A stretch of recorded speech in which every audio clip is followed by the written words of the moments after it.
ساتھ اس نے سلوک کرنے کا حکم دیا گیا۔ بڑے بڑے گناہوں کا جہاں پر اللہ کے نبی نے تذکرہ کیا الاشراک باللہ، تو وہیں پر ان گناہوں کے ساتھ والدین کی نافرمانی۔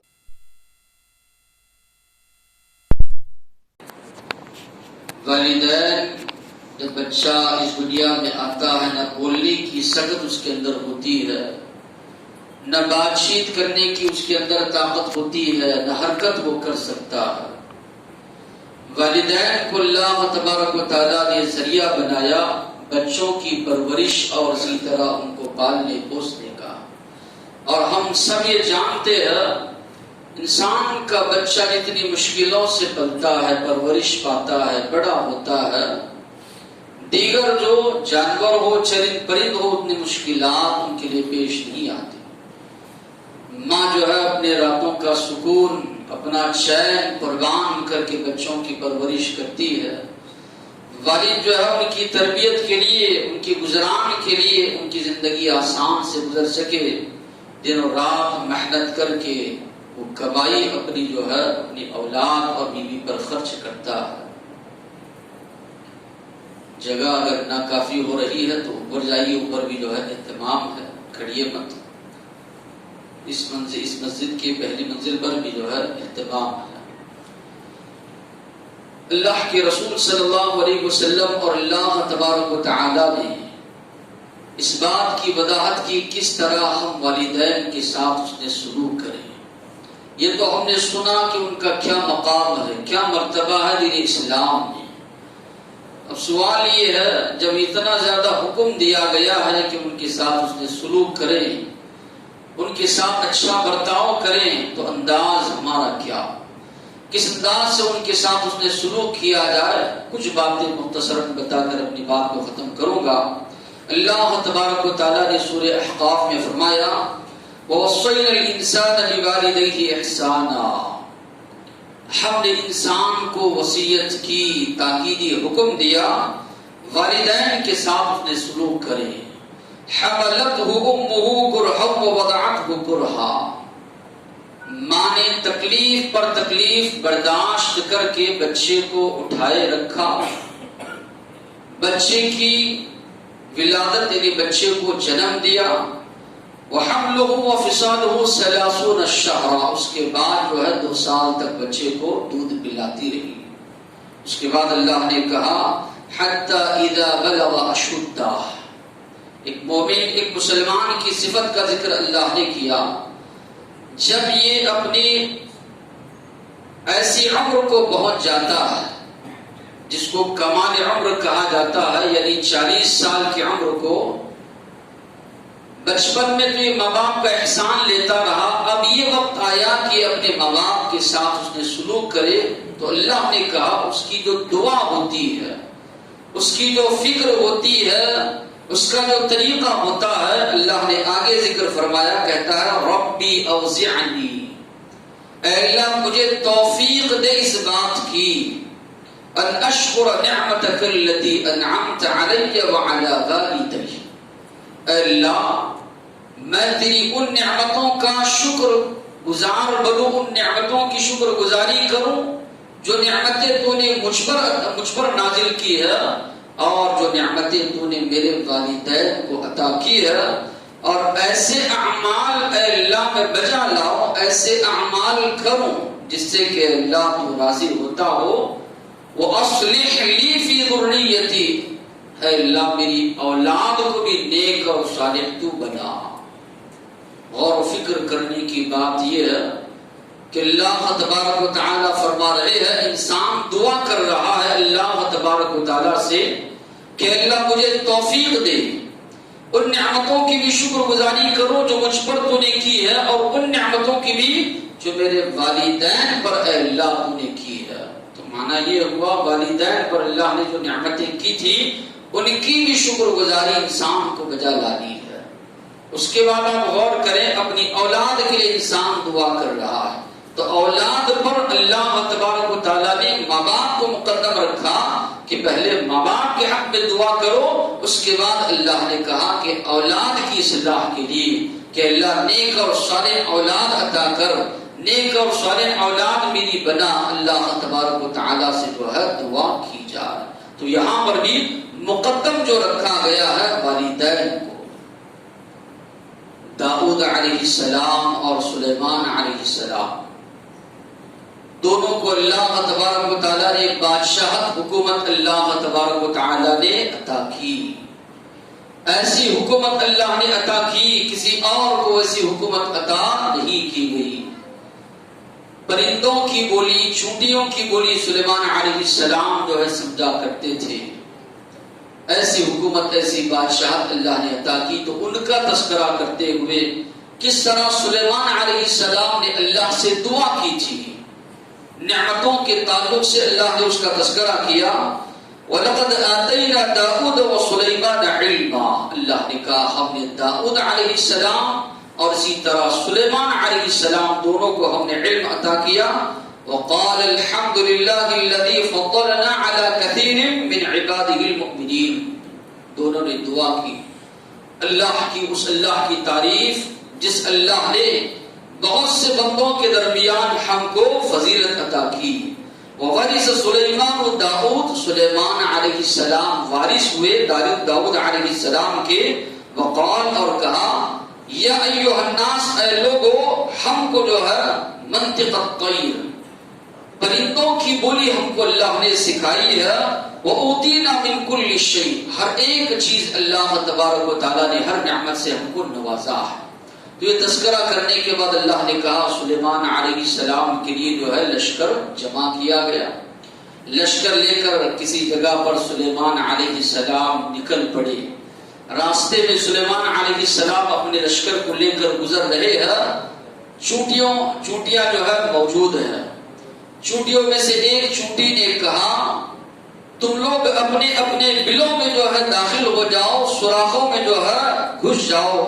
یا ایھا النمل ادخلوا مساکنکم لا یحطمنکم سلیمان وجنود، سلیمان علیہ السلام اور ان کے لشکر والے غیر شعوری طور پر کہیں تمہیں روند نہ دے، اپنے اپنے بلوں میں چلے جاؤ۔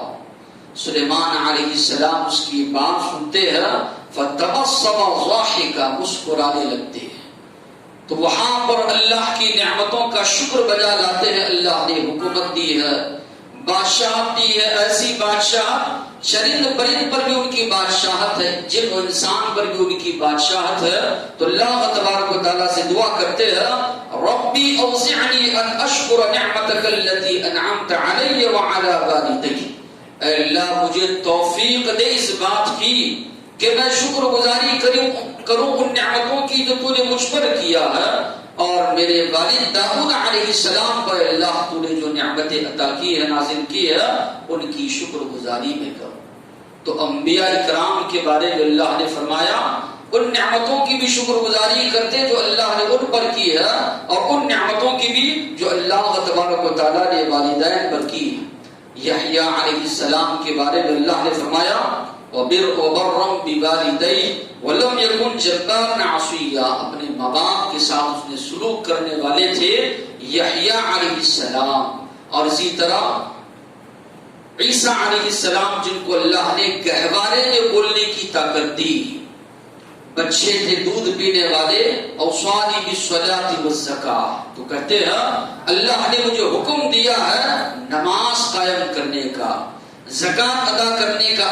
آخر میں جو الفاظ ہے وبرم بوالدتی، اللہ نے مجھے حکم دیا ہے اپنی ماں کے ساتھ اس نے سلوک کروں۔ تو اللہ تبارک و تعالیٰ نے بچپن میں گہوارے میں عیسیٰ علیہ السلام ہے جو ان کی زبان اللہ نے کھلی، جو اہم باتوں کی نصیحت اللہ نے، یا اہم باتوں کی الہام یا بولنے کی طاقت جو اللہ نے دی، ان میں یہ بھی عیسیٰ علیہ السلام نے کہا اللہ نے مجھے حکم دیا ہے کہ میں اپنی ماں کے ساتھ جو ہے اس نے سلوک کیا کروں، اچھا سلوک کیا کروں۔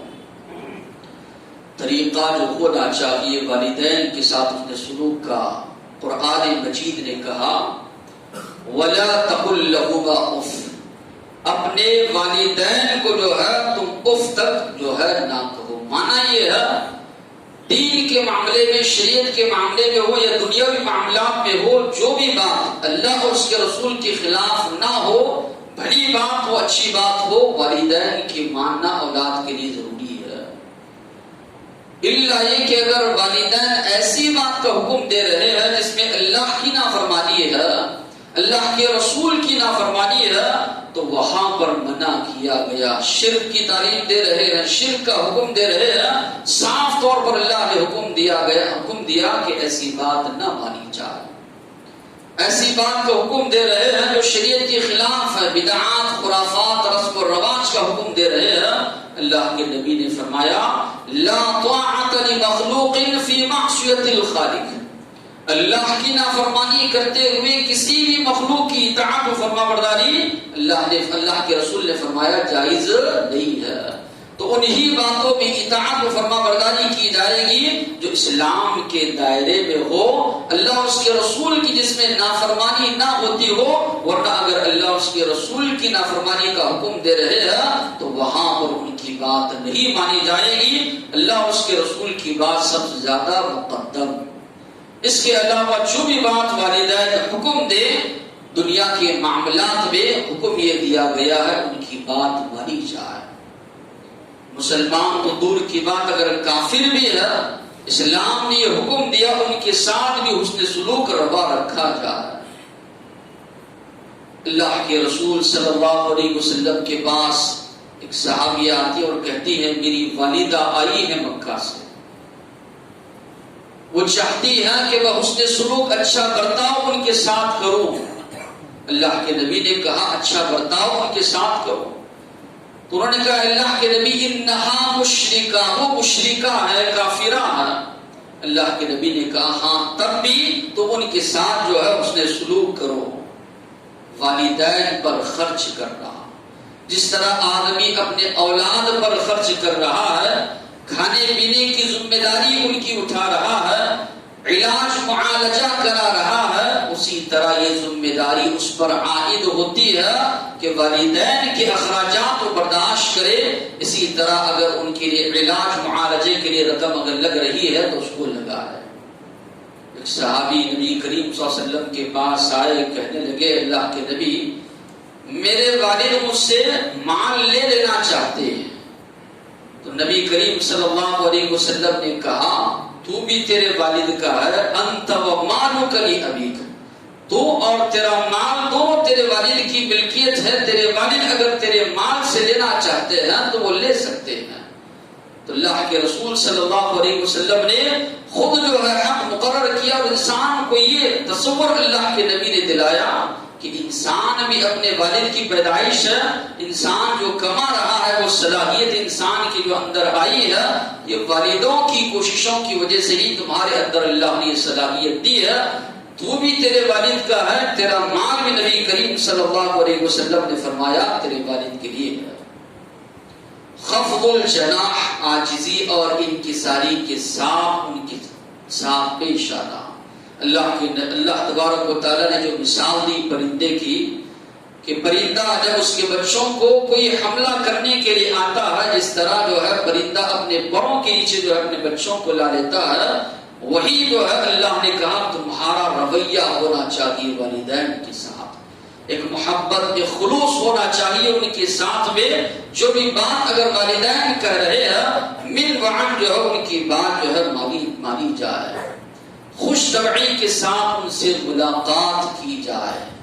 ملاقات جب بندہ کر رہا ہے، اولاد جب کر رہی ہے، اچھے انداز سے خوش طبعی کے ساتھ جو ہے والدین سے ملاقات کی جائے، احسان جتانے سے پرہیز کیا جائے۔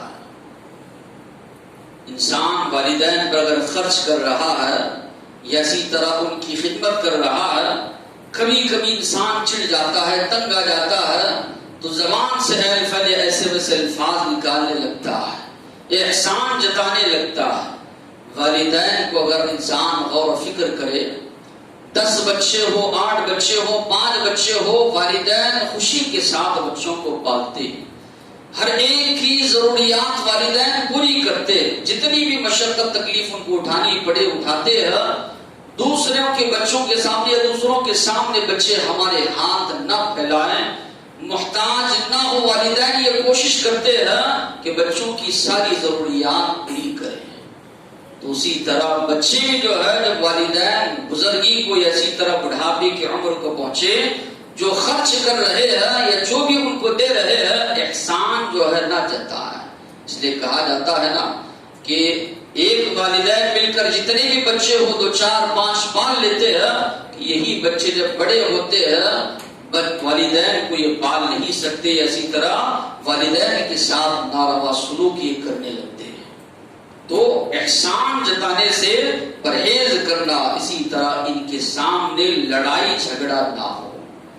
کئی جگہوں پر ایسے ہوتا ہے کہ بچے الگ الگ گھروں میں رہ رہے ہیں، کسی بچے کے پاس آ کر والدین رہتے ہیں، میاں بیوی کے درمیان جھگڑے ہونے لگتے ہیں. تو والدین کب یہ تصور کرنے لگتے ہیں، یہ سمجھنے لگتے ہیں ہو سکتا ہے ہمارے آ کر رہنے کی وجہ سے جو ہے ان کے درمیان جھگڑا ہو رہا ہے، ہمارے رہنے کی وجہ سے ان کے درمیان اختلافات ہو رہے ہیں. یہ تصور والدین کے ذہن میں آنے لگتا ہے اور تکلیف ان کو ہونے لگتی ہے. جو بھی ہو والدین کے سامنے نہ ہو، جو بھی اختلافات ہو، اختلافات ہوتے ہیں، لیکن حکم یہ دیا گیا ہے کہ ان کے سامنے لڑائی جھگڑا نہ کیا جائے. اور لڑائی جھگڑا کبھی ہوتا ہے تو ایسے ماحول، ایسے حالات پیش آتے ہیں، چونکہ بیٹا ہے، ماں باپ بیٹے کی طرف داری کرتے جس کی وجہ سے بہو کے دل میں رنجش یا اسی طرح کدورت پیدا ہوتی ہے ساس سسر کے بارے میں. ایک مسلمان کو چاہیے والدین کے سامنے بیوی ایسی طرح دوسروں سے لڑائی جھگڑے سے جو ہے پرہیز کرے، اس سے والدین کو جو ہے تکلیف ہوتی ہے. اسی طرح اگر والدین کسی معاملے میں رائے اور مشورہ دے رہے، ہو سکتا ہے ہم دنیا کے معاملے میں بڑے پہنچے ہوئے ہوں، اللہ تبارک و تعالیٰ نے عقل سمجھ ہم کو عطا کی ہے، کوشش کرے ان کے رائے اور مشورے کو رکھیں. چونکہ زندگی کے دکھ سکھ یا اسی طرح اچھا برا وہ سب کچھ جانتے ہیں، وہ کبھی یہ نہیں چاہتے کہ اپنے بچے کا برا ہو. والدین اگر کوئی مشورہ دے رہے ہیں، کبھی کبھی ایسے محسوس ہوتا ہے کہ یہ صحیح نہیں ہے، اگر واقعی میں وہ صحیح نہیں ہے تو قبول نہ کیا جائے، ورنہ جہاں تک ہو سکے حتی المقدور اگر والدین مشورہ دے رہے ہیں تو ان کے مشورے کو جو ہے قبول کیا جائے. اسی طرح والدین کے مزاج کو سمجھنا بھی ضروری ہے. شادی کے بعد، نکاح کے بعد عام طور پر انسان کی مزاج میں تبدیلی آتی ہے. آپ ماحول پہ غور کریں گے تو یہ بات سمجھ میں آئے گی کہ بچہ اگر نوکری کر رہا ہے، جاب کر رہا ہے، کاروبار کر رہا ہے، شادی اس کی نہیں ہوئی ہے، والدین انتظار کرتے ہیں رات میں، کتنی بھی وہ دیر آئے اس کا انتظار کرتے ہیں.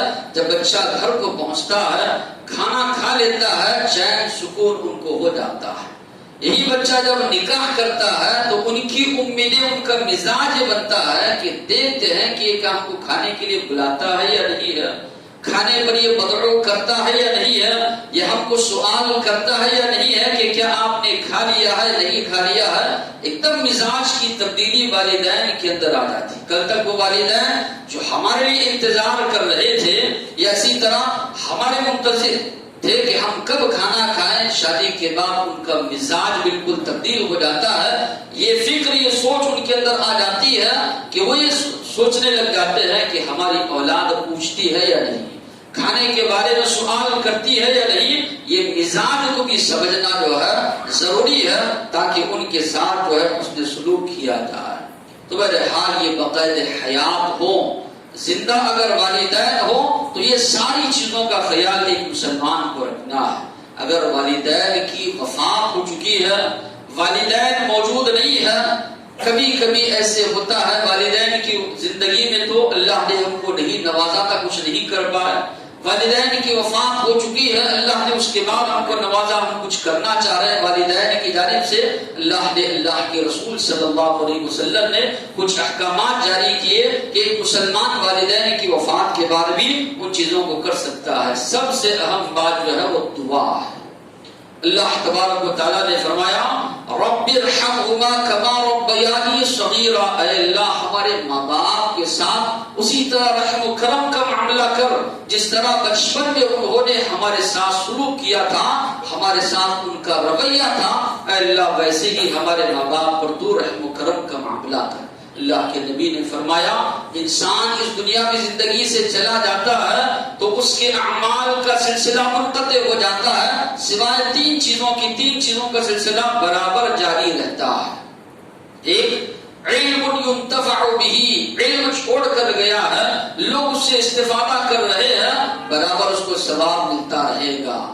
ولد صالح يدعو له، نیک اولاد ہے والدین کے حق میں جو ہے دعائیں کر رہی ہے، برابر جو ہے اس کا ثواب جو ہے ملتا رہے گا. بلکہ بعض روایتوں میں اللہ کے نبی نے کہا ایک آدمی اللہ سے جب اس کو ثواب دیا جائے گا، بدلہ دیا جائے گا، آدمی کہے گا اے اللہ اتنا نیک عمل تو نیکیاں تو میں نے کی نہیں، لیکن اتنا ثواب مجھے کہاں سے دیا جا رہا ہے؟ اس کو جواب دیا جاتا ہے تیرا نیک بیٹا، تیری نیک اولاد جو تیرے حق میں دعائیں کرتی رہی، تیری جانب سے جو صدقہ و خیرات کرتی رہی، اس کا یہ جو صلہ ہے، یہ بدلہ ہے جو تجھ کو اللہ تبارک و تعالی عطا کر رہے ہیں.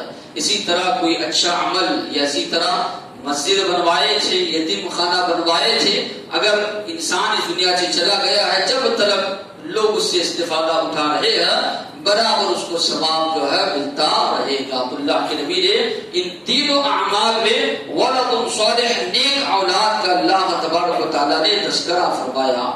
اسی طرح اگر والدین اس دنیا سے گئے ہیں، کچھ قرض ان پر ہے، قضاء الدین، قرض کو جو ہے اگر کچھ قرض خواہ آ رہے ہیں جھڑک کر ان کو نہ بھیجا جائے، واقعی میں معلوم کیا جائے کہ اب ان کے اوپر قرض ہے تو قرض کی ادائیگی کی جائے. اکثر ایسے ہوتا ہے والدین اگر وراثت چھوڑ کر جاتے ہیں، قرض وغیرہ ہوتا ہے تو لوگ اس کو ادا نہیں کرتے، کہتے ہیں جن کو دیا تھا ان سے یہ آپ لوگ پوچھ لیجئے، ہم کو سب چیزیں معلوم نہیں ہے، وراثت تقسیم کرنے میں لگ جاتے ہیں. اللہ کے نبی نے فرمایا نفس المؤمن معلقۃ بدینہ حتی یقضى عنہ، کہ ایک مسلمان کی جو روح ہے وہ لٹکی ہوئی رہتی ہے یہاں تک کہ اس کی جانب سے قرض جو ہے ادا کیا جائے. شہید شہادت بہت بڑا مقام و مرتبہ ہے. اللہ کے نبی نے فرمایا اللہ شہید کے سارے گناہوں کو معاف کرے گا سوائے قرض کے، چونکہ اس کا معاملہ حقوق العباد سے تعلق رکھنے والا ہے. تو اللہ کے نبی نے فرمایا اگر قرض ہے والدین پر تو قرض کو جو ہے ادا کیا جائے. صدقہ جاریہ کے نام پر کئی غلط چیزیں لوگوں میں جو ہے رائج ہیں. صحیح چیزیں کیا ہیں صدقہ جاریہ کے نام پر جو کیے جائیں شریعت میں؟ کئی لوگ جو ہے قرآن خوانی کرتے ہیں کہ قرآن پڑھ کر بخش ہیں، کہیں بھی اس کا ثبوت آپ کو نہیں ملتا.